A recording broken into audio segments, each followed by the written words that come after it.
Ladies and gentlemen, this session, Not Open for Business, Why Disinvestment in Michigan Cities is Hampering Economic Opportunity, is hosted by the Charles Stewart Mott Foundation. Please welcome the president for the Charles Stewart Mott Foundation, Ridgway White.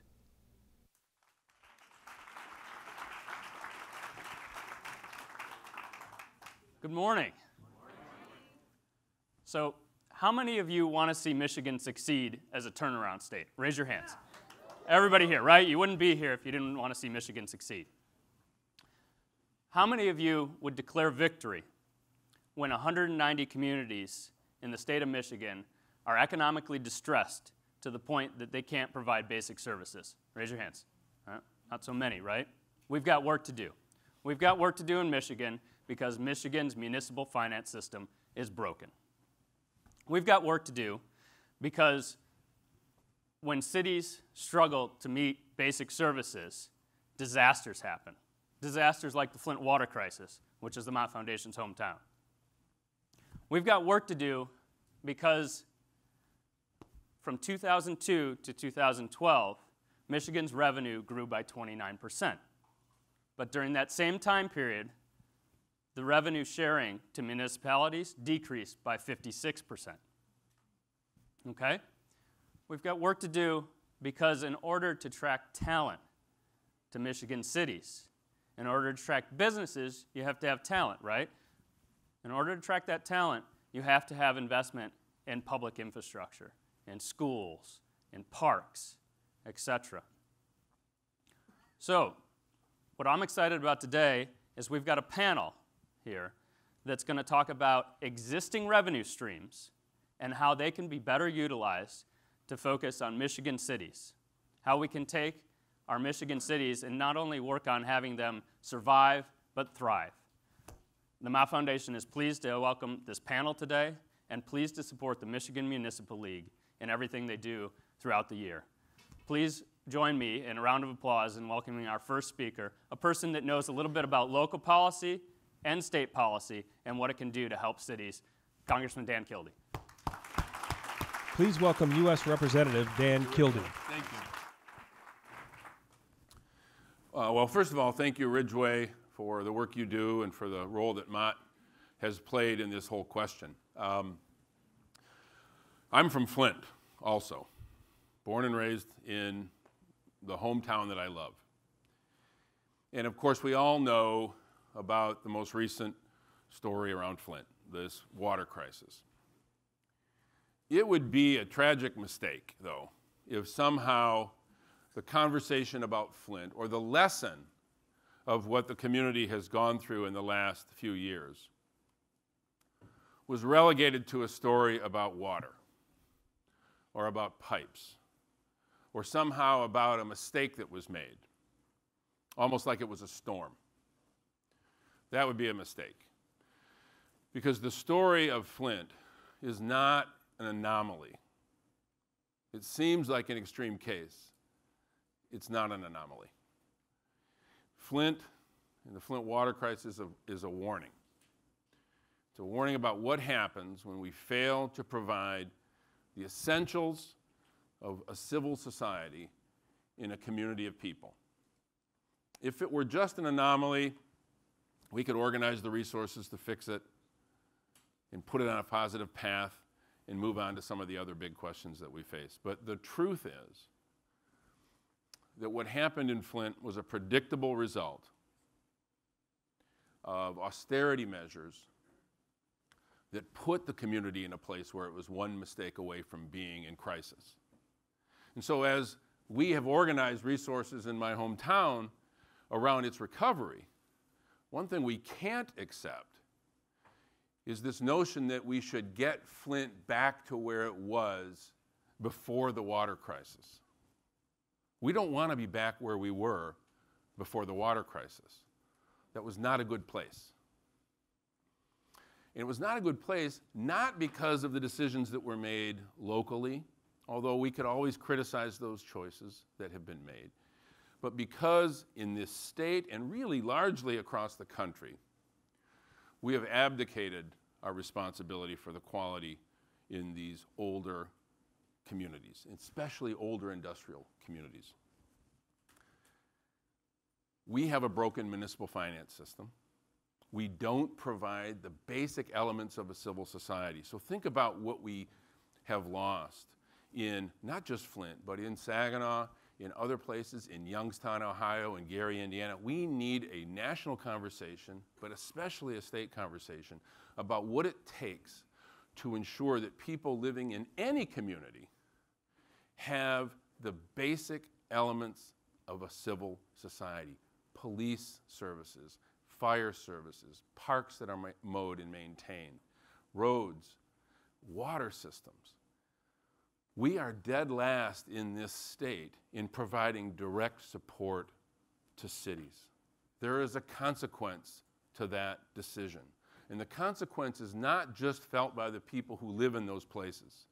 So even if we can't conjure the moral argument that it is not right to allow a whole community, in this case a city of 100,000 people, to live without those basic elements, or elements of civil service, of civil society that are so minimal that they put that city at risk. Even if we can't conjure a moral argument that we ought not allow that to happen, it is in the interest of this state, in the interest of this country, that places like Flint and many others are the best they can be.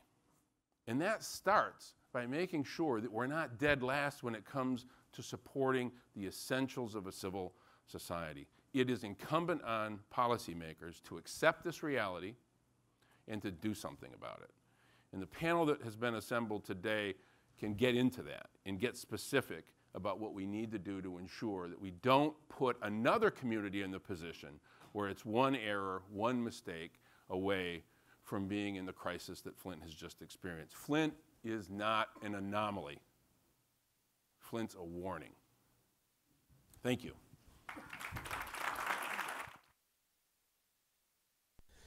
Ladies and gentlemen, please welcome the former mayor for the city of St. Paul, Chris Coleman. Partner and former managing partner at Plante Moran, Gordon Krater. Chief Operating Officer and Deputy Executive Director for the Michigan Municipal League, Anthony Mangini. And to moderate the discussion, President and Chief Executive Officer for Business Leaders for Michigan, Doug Rothwell. Good morning, everybody. All right, everybody's bright and chipper and happy here at 10:30 in the morning. I want to, first of all, thank Ridgway and the Mott Foundation for the support of pulling us all together today. Congressman Kildee, terrific job kind of setting us up for what I hope will be a great discussion. And all of you have at your tables some cards that I hope you will take advantage of to ask some questions to this group once we get a little bit further on into the panel discussion. I think most of you know that Business Leaders for Michigan, the organization that I represent, believes Michigan needs to be a top 10 state for what we consider jobs, incomes, and a healthy economy is the way we define it. But that can't happen without having really great, strong communities. Companies consider a lot of factors when they decide where it is they're going to locate. They consider things like the cost of doing business, whether the services they get for those dollars are valued, provided in a value-provided way, infrastructure, the workforce, access to great schools, competitive economic development support. All those things come into play. For some time, we've argued that certain things the state can do to help communities be stronger need to happen. For example, the state can improve the overall competitiveness of Michigan so that communities can compete for those jobs and investments better. They can also invest more in infrastructure because that would lighten the load that a lot of communities are bearing right now in terms of their own budgets. They can adopt stronger economic development programs and support so that we can redevelop our core communities more effectively. The state's addressed a lot of those issues. Not all as thoroughly as we'd like to see, but certainly some of those issues have been addressed. We've also said, though, that we think that the local revenue structure in Michigan needs to be looked at, and that things like shared services across jurisdictions, regional service delivery, stronger financial management standards are also needed, and some of those are local responsibilities to embrace. And again, we would say that progress is being made on those issues, but probably not enough to get to where we really want to be as a state.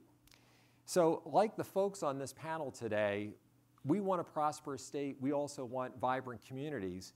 The question is, and the one that we want to answer really today, is what actions are going to be needed by the state, municipalities, and others to get us to that shared objective. So let's get started, guys. Remember, again, to fill out your question cards as we go through this morning's session.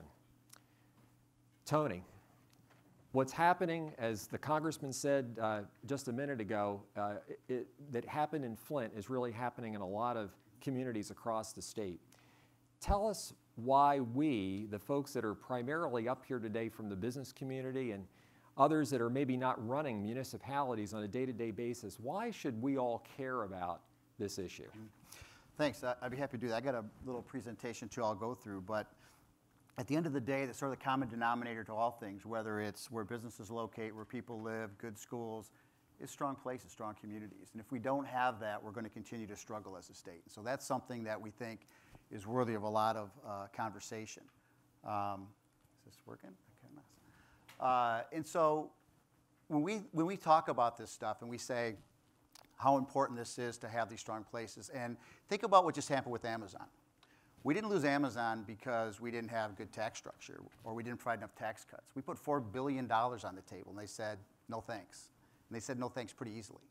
What we lacked is all the things that we've been talking about, is strong services, transit, talent, all the things that you just went through the list of what businesses look to provide in a community. And we're missing on those things because we are not making strategic investments. And can we get the thing working here? And that's going to be a continuing problem for us on a go-forward basis because we aren't able to provide the things that people are looking for. I think that's actually going to be the last slide. That looks like the last slide. There we go. So we talked about it a minute ago. Michigan's dead last. Dead last in investing in their local governments, in their local communities, in trying to provide those services. And I want you to think about that in a business context. If we were running any business on earth and that was our reality, we'd go do something else. We don't invest anything in our revenue generating capacity. We only provide austerity tools. We only look to cut as a way forward.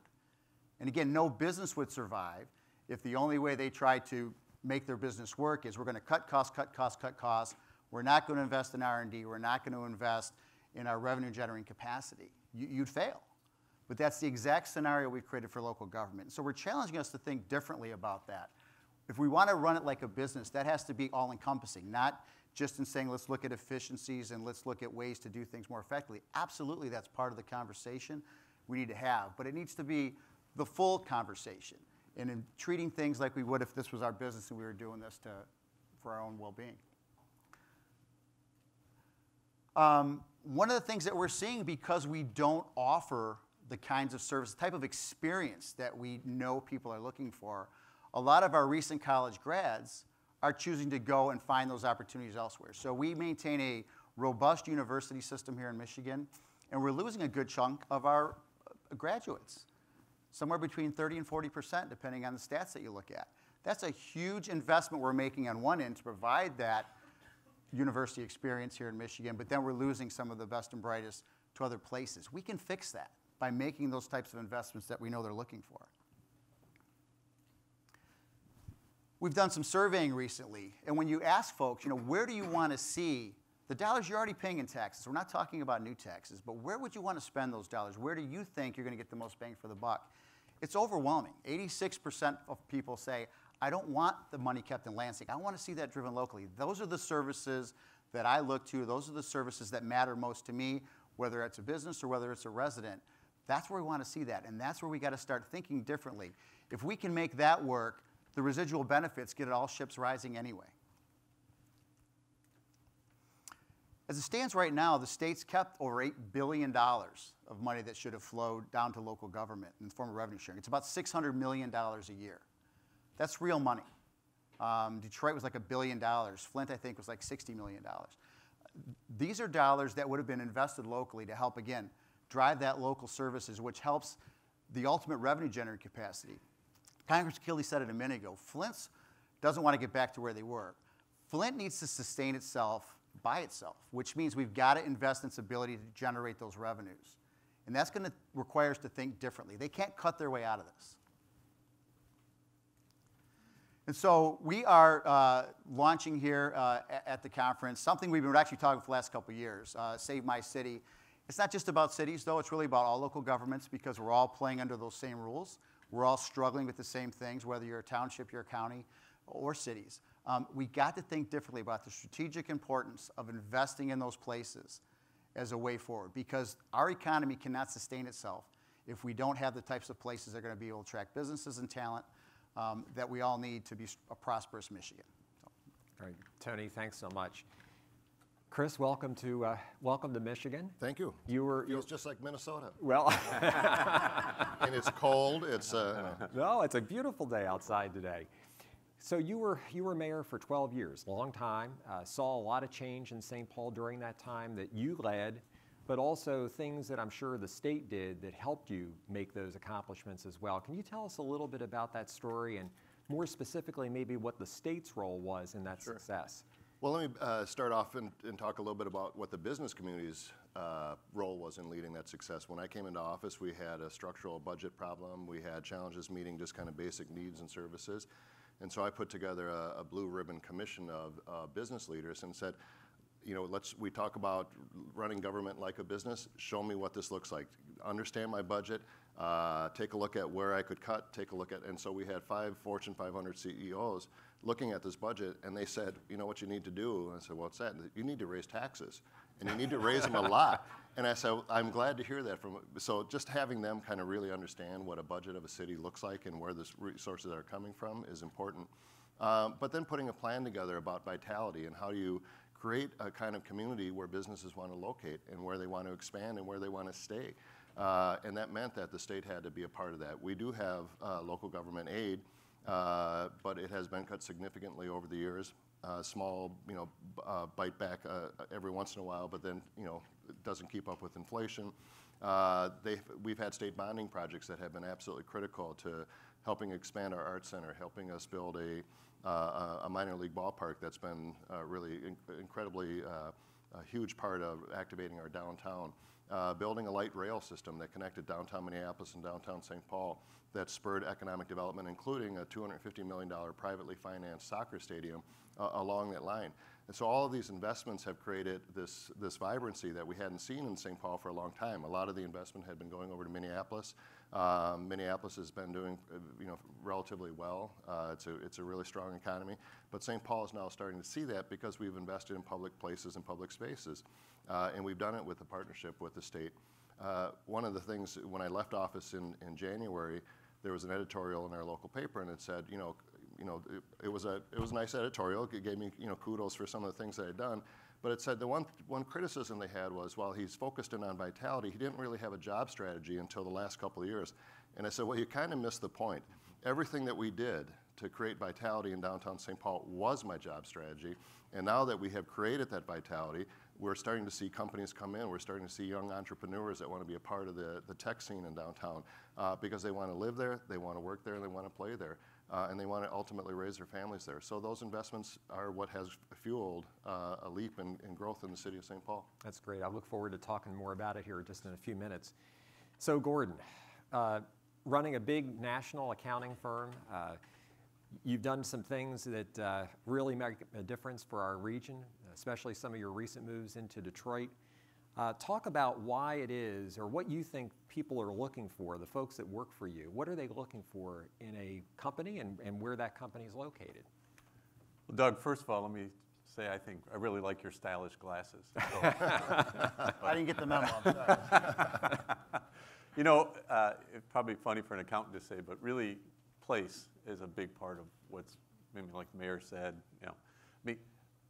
basic services are sort of what in technology they call dial tone. You expect to pick up your phone and hear buzz, back when we had landlines. Right. But basic city services are safety, infrastructure. We expect some of that kind of thing. So our people, when we were looking at Detroit, we noticed that there were people that were moving back in our firm, wanted to move into more urban areas, whether it was Chicago or Columbus or even Cleveland or Grand Rapids, et cetera, et cetera.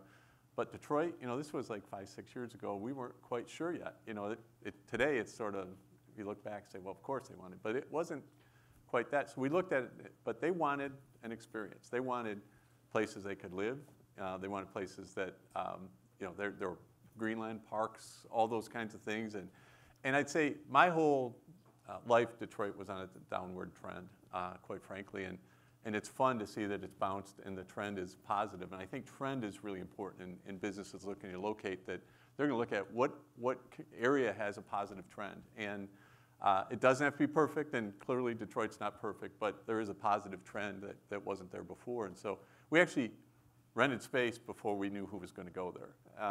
And boy, was I wrong, because people lined up to go there. And at the end of the first year, we actually had to exercise an option 5 years early so we could double our space. And it's really been, I'd say, a really fun experience. People feel like they're part of the community, kind of part of doing the greater good.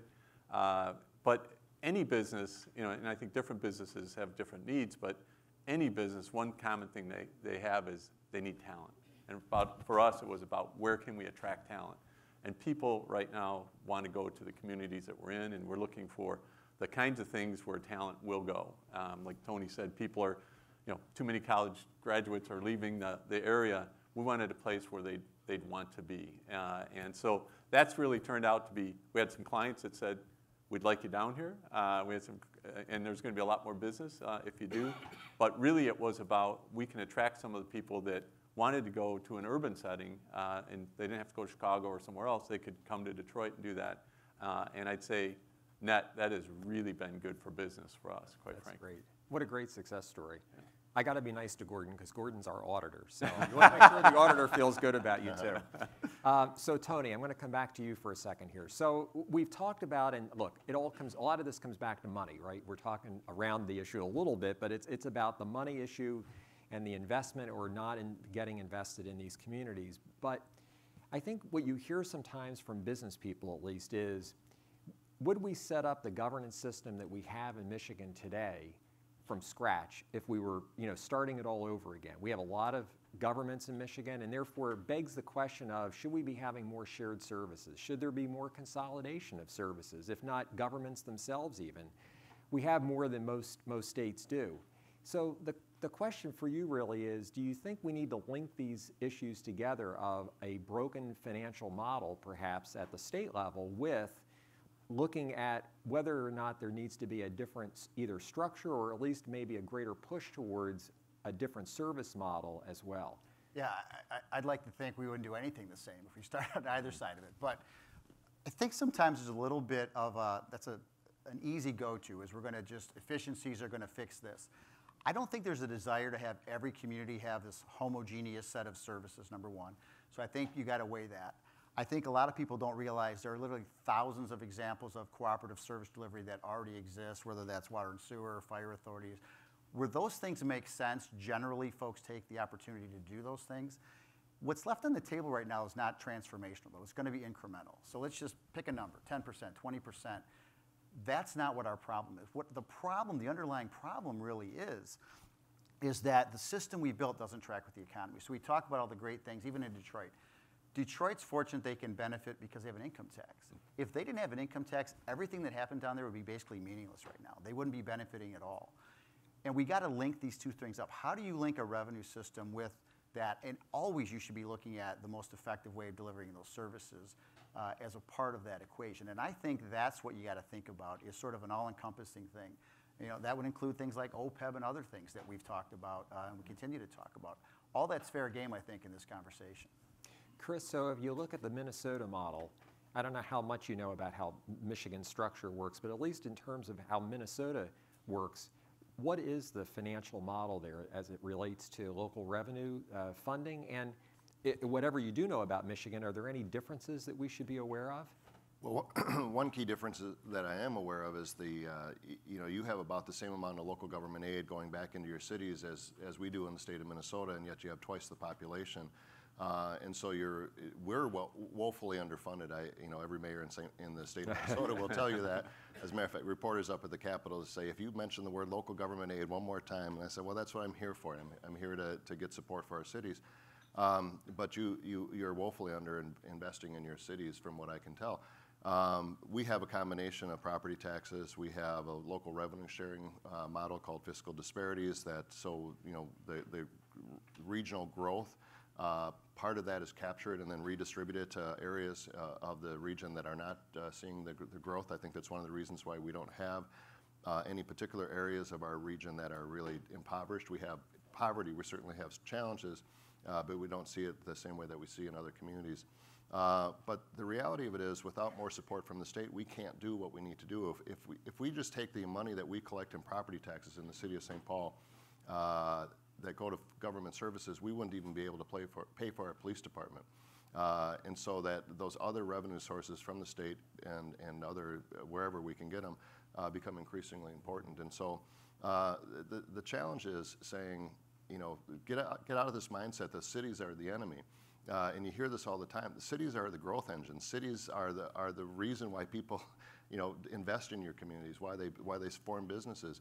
And if the legislative model and mindset is that cities are the enemy, you're going to continually be struggling, and it will never get there. That's why this business leadership is so important. You've got to change the mindset at the state capitol. Just as, I don't know if you know this off the top of your head, do you know what the percentage is of the state funding of what goes on in St. Paul versus the local revenue sources, just offhand?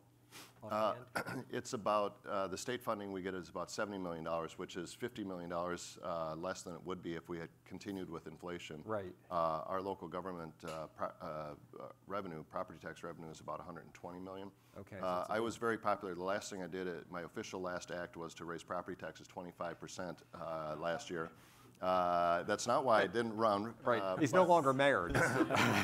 But the reality, what happened was in 2003, some of you may recall Tim Plante was the governor of the state of Minnesota. He dramatically cut revenue. And the mayor back then didn't want to raise property taxes, so he imposed all these fees on everything from street sweeping and lighting and all of these things. And the Supreme Court came along 2 years ago and said, that's illegal, you can't do that. And so we had to switch all those fees back onto the property taxes. So it became a huge issue.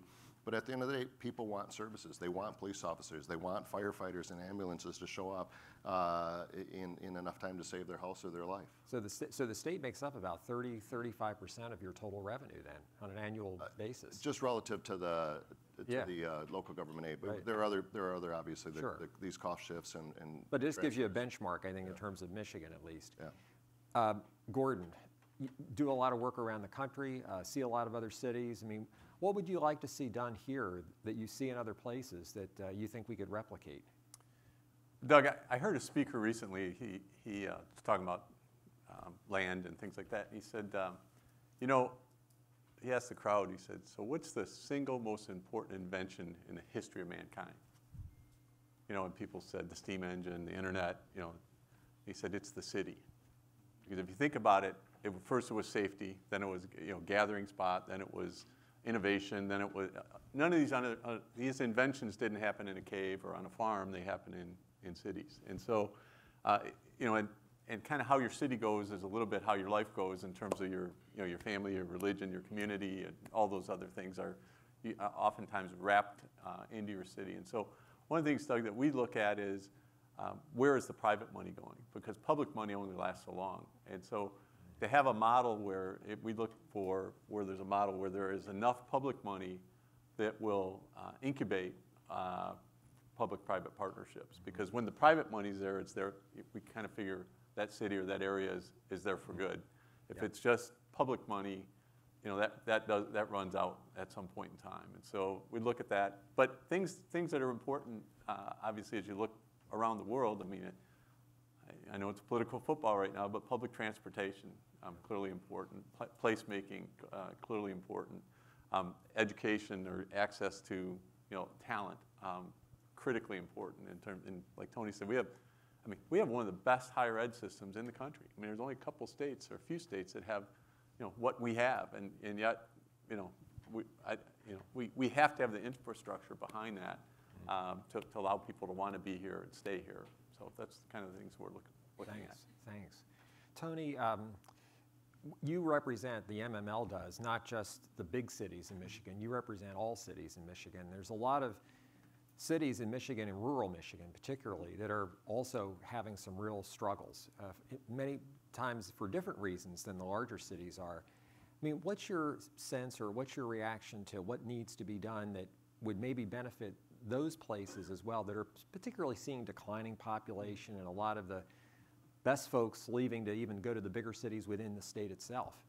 Well, again, I go back to something that the Congressman alluded to. We're all playing by the same rules, right? So if we can fix our system, we're going to help those communities by themselves. If we have the sort of core places having stronger economic opportunity or whatever, that used to be a lot of what sustained those places anyway. So those are the opportunities that are missing that allow those smaller places to have their sort of smaller microeconomies that used to work. It's all kind of collapsing under its own weight right now. And if we don't want this to always be some sort of charitable operation where we come in and we plunk down a bunch of money and hope for the best, we got to rethink how we're approaching this. And it's got to be a system that sustains itself. So again, it's about making investments, creating those places so that people do want to make, to your point, the private money has got to be what ultimately drives this. They got to look at that place and say, I want to go there. That's the experience I'm looking for, and have a system that then benefits from that investment. If we can link those two things up, this thing again begins to sustain itself. That's what we got to ultimately build. And the communities that have that are much more bulletproof in a downturn than those that don't, Absolutely. that are just trying to rely on basic services.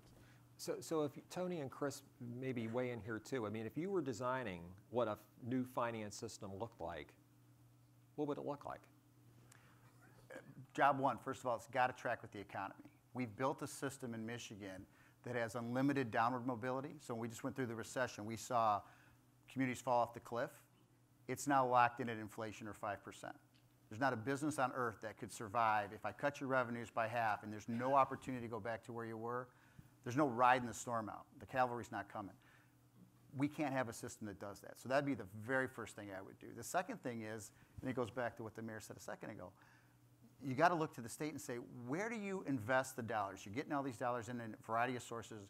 Where do you get the most bang for the buck? Are we going to invest those in the balance sheet of the state? How will that impact the economy? Or what if we really invested it locally to make those places stronger?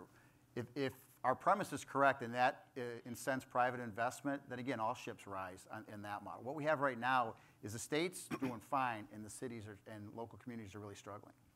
Do you have any thoughts, Chris? I would do a little bit of a eat what you kill kind of philosophy, which, you know, when you look at all the revenue that the state of St. Paul sends up to the state of Minnesota and the very small percentage that they get back, you know, in corporate property taxes, in income taxes, all of those, you know, fees that are generated, license fees, all those things, we get a very small percentage of those things back to the cities. And then we're told by the state legislature, stop begging for money. And like, if you wouldn't have any money if we weren't sending it all up to you. And so let's even this out. The other thing they could do, and I've said, if you want to focus in on just public safety, if you think we're wasting all this money, then just pay for the cost of our police department. Go ahead, because that would give us about a $30 to $40 million raise in the revenue that we're getting right now. I just think people don't understand all the things that you got to pay for in the city. That, you know, before you invest in a library, before you invest in a park. By the way, all of those things. One of the reasons why the Twin Cities are doing as well as they are, we have the #1 and #2 park systems in the entire United States of America. Those are places that, you know, go along the river, go along the lakes, and see who's out there riding on a Sunday afternoon or walking or biking, you know, jogging, whatever. I mean, those are the people that are investing in your community. You just don't get vibrancy, you don't get job creation if you're not going to pay for some of those things. But a lot of the reason, though, we have the situation we do is because of the way the model works is that we're trying to spread the peanut butter around, if you will, to a lot of different places, a lot of different groups, a lot of different interests. And, you know, one of the big issues that, you know, a lot of us in Michigan deal with all the time is we don't like to pick winners and losers in Michigan. We don't like to pick one place over another. We like to spread it around and don't like the idea that, you know, all the, you know, investment you got from the state for different projects in St. Paul, well, those are individual, you know, projects and owners and people that got the benefit of those things. So this is part of this discussion on municipal finance, really part of a larger issue in that respect. And so how are we going to deal with the philosophical issues that elected leaders will push back and say, well, I'm not going to make those decisions? Well, we went through a pretty significant process a decade ago to really look at how do we fund state or city and local services equitably, and what is the formula that the local government aid would be delivered under. And that was, the players were the larger cities, the smaller cities, medium-sized cities. People were at the table and they said, this is a fair formula that we can all agree on. Ultimately, that formula is only as good as the amount of money that's being put into the formula, and that's where we start to lose it, because the minute we try to raise the formula, people are saying, well, don't give those to Minneapolis and St. Paul. They have enough money. Yeah, we do if we got, to my earlier point, if we got to keep what we were generating. But I think you have to decide that your urban centers are your economic drivers, and so it's not just the largest regions. It's all of in Minnesota. It's St. Cloud. It's Rochester. It's Duluth. It's you go across the state. Those are urban centers that are the watersheds for their entire area. But what's in it for a rural legislator to support that way of thinking? First of all, when you look at the economy of the state of Minnesota, driven by 18 Fortune 500 companies, they're located in the Twin Cities. If all of a sudden you don't have transportation and you don't have those infrastructure pieces, those companies start to leave and their employees start to leave, and then the economy across the state of Minnesota suffers. So there isn't money for rural roads. There isn't money for rural schools. There isn't money for some of those basic infrastructures, because we haven't supported the economic engine of the state. That I think people somehow think that if they destroy the strength of your core cities, that there'll be more money for projects in greater Minnesota, and that's the exact opposite. That just a little bit. I think the stat is something like 3 out of every $4 of our GDP comes out of these metro areas. So if we can make them stronger, those rural communities benefit, because they'll never sustain themselves. They are always in a donor situation, right? So we got to get past this idea that if I can't directly see a line from point A to point B, that it somehow doesn't benefit me. If we had all of the economies, the sub-economies in Michigan thriving right now, those places would be better off. We'd have more sales tax. We'd have more income tax. And again, this whole all ships rising sort of premise behind this stuff. That's what we got to start thinking about differently. Right now, people put on blinders and look very specifically at their circumstance and draw a circle around them. I mean, I don't think the goal is to be the last one standing when it's all said and done.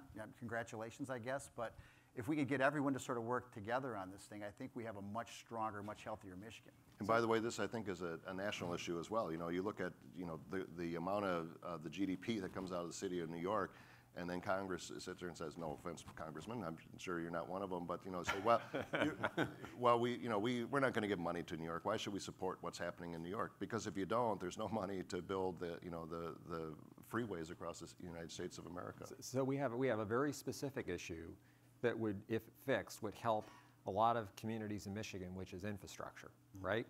And we've been talking about it now for a long time. So the issue we've been up here talking about is municipal finance, kind of a harder issue to get your arms around. Infrastructure, pretty straightforward issue. You can see it every day. What's it going to take to get that issue resolved here in Michigan, which is going to help every community in the state? Why can't we at least get that taken care of? Does anybody want to try?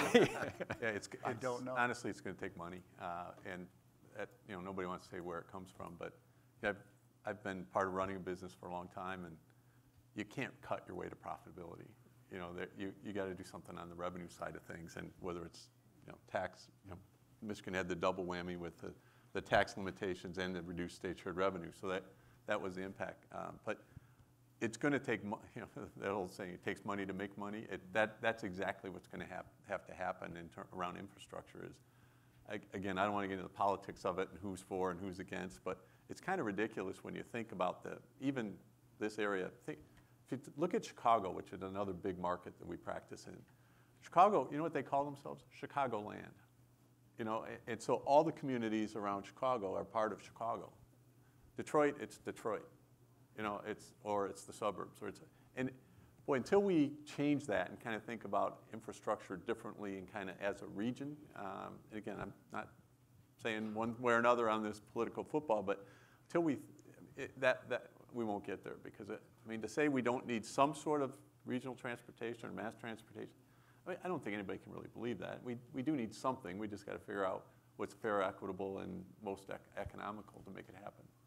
So Chris, you have something in Minneapolis, St. Paul that we don't have in Michigan called the Metro Council, which is this ability to provide shared services and work at a more regional level on a lot of different issues. Can you talk a little bit about that, and maybe is that part of the solution to the issue we've been getting at here earlier? Well, it can help. This is a model that started in the late 60s, early 70s, really put together. These are 17 commissioners that are appointed by the governor. So it tends to be a little bit of a political football, a lot of discussion about whether it should become an elected body versus an appointed body. And but the one thing it's been able to do, it's a regional sewer system. It's made some decisions that have been unpopular, but about where they're going to have service lines out to developing communities and trying to contain that urban service boundary. It has delivered on transit. The 2 light rail lines that we have right now in the Twin Cities were built by and through obviously federal partnership and state partnership, but the Met Council ultimately got that done. And if we didn't have that kind of regional governance structure, I don't know that we'd be able to have. We wouldn't have gotten as far as we had. So I don't know. It was a model that has worked because at the time it was new. It was something that was different. Whether that's a model that would work in metropolitan regions in Michigan, I'm not sure. But there has to be this shared sense of responsibility, as was just stated. The sense that it isn't just Chicago, it is this region. It isn't just Detroit. It has to be about all of the surrounding areas. And I think that then you start getting some better models of service. This is a question for anybody up here. The question that I have here is, do you think the gubernatorial candidates are talking enough about this issue, and if not, why?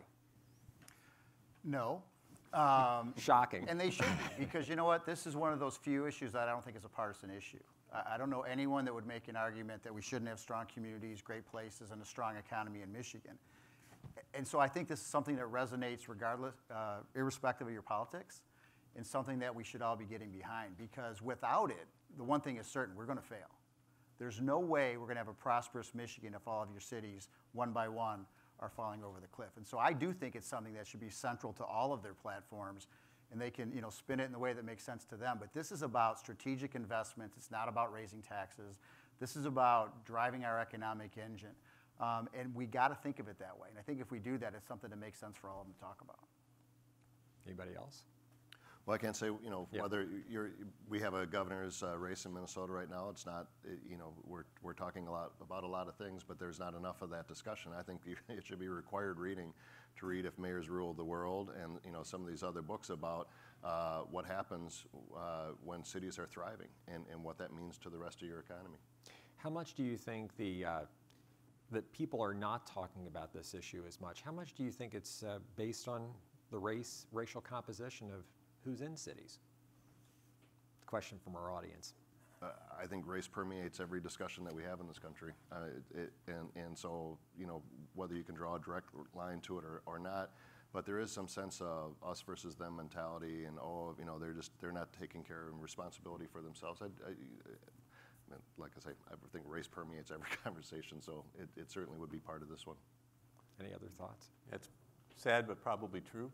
And I think one of the things I'd love to see about Mayor Duggan's doing in terms of development in Detroit is each new development has to have a mixture of different socioeconomic class and groups. And so there's not, like I've been to Seattle recently, and boy, talk about regentrification, and all the people got pushed out of Seattle proper. And it's kind of like, well, that's not right either. So I think having a strategy that Detroit is, and I have a daughter who lives in Seattle and that works for Microsoft, and she reads about what's happened in Detroit and says, that's what we need here, and really, so I think that's an important point. But I look at what we have, quite frankly, Doug, we've got the state of Michigan, we've got great higher ed, we've got water, we've got now a competitive tax structure, we've got technology, we know how to make things. We have so many things going for us.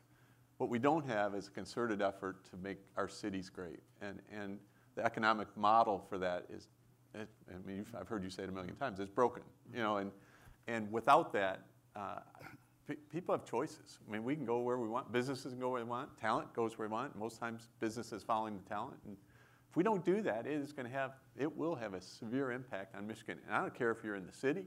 I don't care if you're in a suburb. I don't care if you're in the farmland. It's going to have an impact on all of us.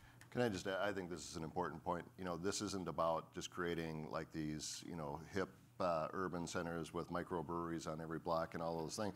I mean, those are all great, don't get me wrong, but if you're not creating a city that works for everyone, right. If you're just pushing people out, if you're making it so expensive that the average, you know, teacher or firefighter can't afford to live there, then you're just creating another problem somewhere else. And so as we rebuild cities and as you invest in cities, you better be investing in education, in affordable housing, in job creation, and in equity. If you're not building an equitable community, you're not building the kind of community that's sustainable. Right. So I got a bunch of different questions here on a lot of different topics. So there's a court challenge right now on revenue sharing, challenging cuts to revenue sharing. What do you think the chances of success of that are, and kind of what's the status right now of it? Yeah, well, I don't know if I'll predict the outcome of it, but the arguments are pretty interesting in that constitutionally the state is supposed to provide a certain amount of funding in the same proportion as it did when the Headley Amendment passed, which goes back to the 70s. And they did that for a number of years. When Proposal A passed, they sort of changed half the math problem. There was an influx when we went from 4 cents to 6 cent sales tax, and so this is getting really wonky, I apologize. But essentially, and the state took credit for that. And so now we have this imbalance here. If the lawsuit is correct, what it's basically saying is the state's been underfunding us by billions of dollars. And again, driving that money into Lansing, where most folks don't see the benefit of it, and depriving it from local services. So that whole service delivery model is out of whack. The arguments are actually fairly sound, in my opinion, when you look at it. When I first heard they were going to do it, I thought it was sort of a crazy uncle play. But if you look at the arguments that are underlying it, it actually makes a lot of sense. It'll be interesting to see how the court rules on that. What about term limits? What's the effect of term limits on us being able to deal with an issue like this? Yeah, I mean, again, the real issue with that is the education. Most legislators' field of view is as far back as when they sat in the chair. So you hear things right now and say, well, I've raised revenue sharing every year I've been in office. Might be accurate because they've only been in office for 4 years. What they fail to recognize is I started at a historical low, and so now we've gone up, you know, just a few percent, and they want to spike the ball in the end zone, but we're still underfunded by $8 billion. The issue is in term limits. I left, as I said, I didn't have term limits. I had tolerance limits. You know, how long either people would tolerate me or I could tolerate being mayor. But the bigger problem is gerrymandering. That is the challenge to this. And you have districts that are so out of whack, and so there's not competitive elections. You know, this is the thing that's I think really ruining our country. I'm getting a red light here that I'm supposed to end, but I don't think I am supposed to end yet. Don't we have a few more minutes for this? Yeah, that's what I thought. Okay. So let's talk about legacy costs for a second. OPEB, we have a lot of debt that's been built up for a long time. We're starting to attack it, not quite there yet. Thoughts on how it is that we can, in the context of maybe rebooting our whole finance structure for a local government, how does that fit into it? And maybe some lessons from Minnesota and from a good accounting firm as well. Sure. I spent way too much time on this in the last couple of years. You know, end of last year, the legislature gave us more reporting and no tools. This is an issue we've been talking about for some time. It is, I think, a big threat to our long-term financial success at the local level. We have benefit packages that were put in place in some cases decades ago with little to no ability to change that. So what we asked for was give us real tools to manage the problem. And one of the ways I like to talk about it is you want 2018 healthcare benefits with a structure from 1978. Those two things don't go together. So happy to give you 1978 healthcare, if you want that structure. But if you want 2018 healthcare, we need to modernize the structure to match, because right now they don't. What we got was more reporting to tell us what we already knew, which is we have a problem. And so it goes back to one of you made this point earlier. We need the state to partner with us and give us real tools to tackle these gigantic problems. This isn't, you can't just look at us and say, well, you got to fix it, or you didn't handle this stuff. The difference between how private business could deal with this and local government is significantly different. I use my dad as an example all the time. My dad ran a big company. He was president of this company. And One day, long after he retired, he got a letter in the mail that says, as of December 31st, you won't have health care anymore. Problem solved from there. I'm not suggesting we would want to handle it that way, but we don't have anywhere near that ability to deal with it. We have significant legal restrictions how we do that, so help us. Help us, give us the tools to manage that stuff. And I think if we were given the tools to do that, you'd see that needle move significantly. If you were, Chris, going from Minnesota to, let's say, Michigan, let's say you got a job as the mayor of Saginaw or something like that, what are there specific... Is there a mayor of Mackinac? Or Mackinac, right. If there are there specific, one or two specific tools that you've got in the toolbox in Minnesota today that you think really, even though I know it's not perfect, maybe are really work pretty well that you think we should be trying to maybe look at bringing to Michigan to help solve some of these issues? You know, I always go back to the line from It's a Wonderful Life, you know, when they're at the bar and the angel says, well, we don't use money in heaven, and the guy says, well, it comes in pretty handy around here. I mean, at the end of the day, this is about resources. This is about money. And you guys can't be afraid of taxes. You can't be afraid to talk about the big T word. You've got to sit there and say, look, you want a decent police department? You got to pay for it. You want your potholes fixed? You got to pay for them. You don't want your bridges to fall down like they did in Minnesota? Then you better start investing in your infrastructure, or you're in a world of hurt. Look, we have a real life experiment. I hope that we can all agree in Michigan and Minnesota that Wisconsin sucks. Sorry, joking, really. Coming together. But the M's have to stick together. But look, there's a real world experiment happening right now between what's going on in Wisconsin and what's going on in Minnesota. Minnesota is not a low tax state. Minnesota has raised, you know, but we've invested, and because of it, we have one of the strongest economies in this country, and it continues to grow, and people are investing in it, and they're moving to Minnesota, and their children are staying there, all of those things. And if you want good, you know, services, then you know, yes, there are ways that we can look at efficiencies. There are ways that we can do that, but we've already picked through a lot of those. We have laid off lots of folks. We have reduced the overall size of government. But you can't do this unless you're willing to invest in education. You can't do this unless you're willing to invest in infrastructure. So if there's, you know, we are a high tax state, but we're also thriving as a result of it. What role can business play in making towns better, in finding solutions? What's the role business plays in all this? I like the leadership coming together and again, I think mayors should just sit down with their local business leaders and say, look at my budget. Let's walk through this, you know, as we did in St. Paul. And what are those priorities?